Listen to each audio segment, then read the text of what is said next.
In 1851, in what is now known as Iraq, archaeologist and explorer Sir Austin Henry Layard discovered a library with 22,000 tablets containing what we know to be the earliest writings on Earth. The writings date back to over 6,000 years ago when the region was known as Mesopotamia, Sumer, and Babylon. Amongst these vast writings is a story which mirrors the book of Genesis in the Bible. It tells a story of a great flood which reshaped the face of the planet Earth and all of her inhabitants. It tells a story of a tower built and the creation of the spoken word. One of these scrolls includes a star map of what appears to be a sun and its planets. The writings include detailed descriptions and maps of our solar system matching what we know today and beyond. It includes a 10th planet in an orbit between Mars and Jupiter. It is written that the 10th planet Nibiru was thrust into our solar system and collided with the planet Tiamat. The remaining bulk of Tiamat over time became Eridu, the Earth as we know it, and the rest of her became the asteroid belt. In retrograde to the other 9 planets, Nibiru took orbit around our Sun in a long ecliptic or apogee. Lasting 3,600 years, it passes between Mars and Jupiter. In recent years, based on the patterns of our known solar system, astronomers have been looking for a planet with this same orbit. In search of this planet, they discovered the planet Pluto. The search continues.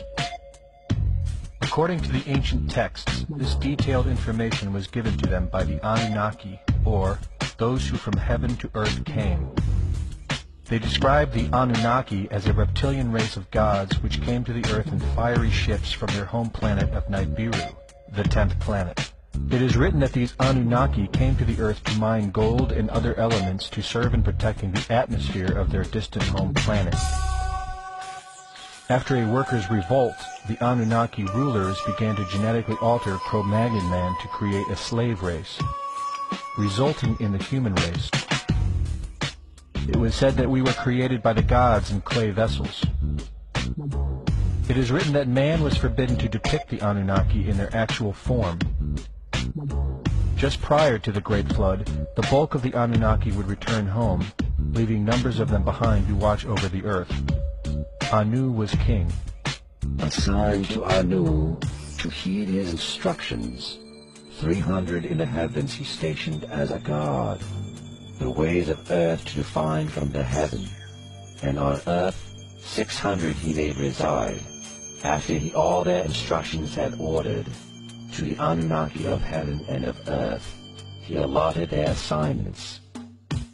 This story of reptilian gods from the heavens creating man is not at all uncommon.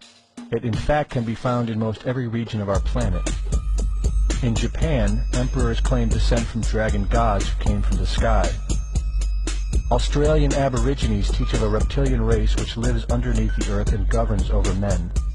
They believe they are descendants of a race of dragon humans. China teaches the serpent queen Nukua interbred with man. India calls these reptilian gods Nagas and claim they seeded their royal families.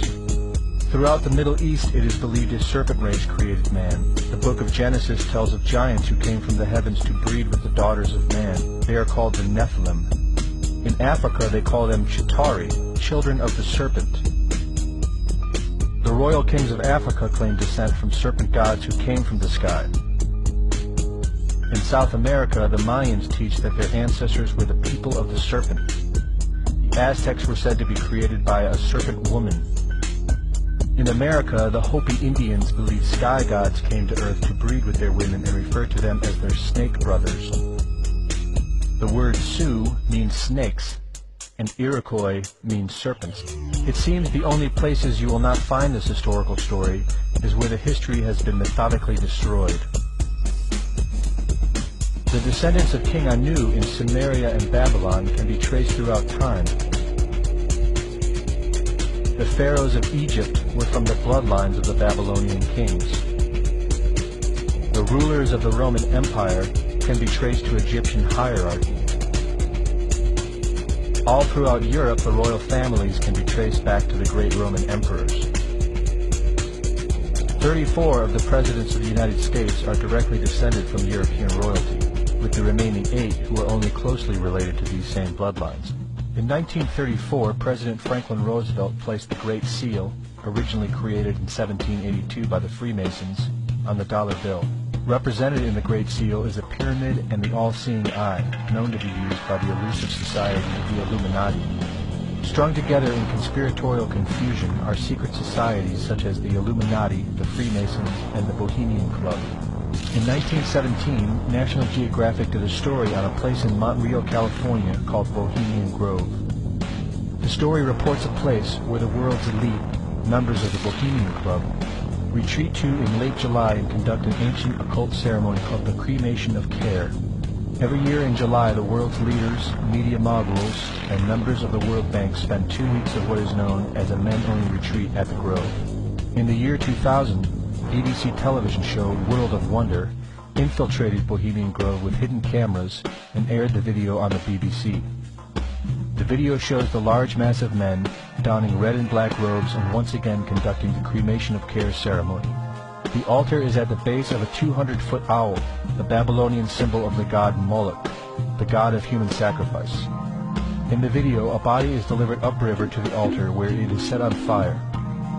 Upon being aired, members of the Bohemian Club reported that the ceremony is a put-on, merely done for entertainment and fun.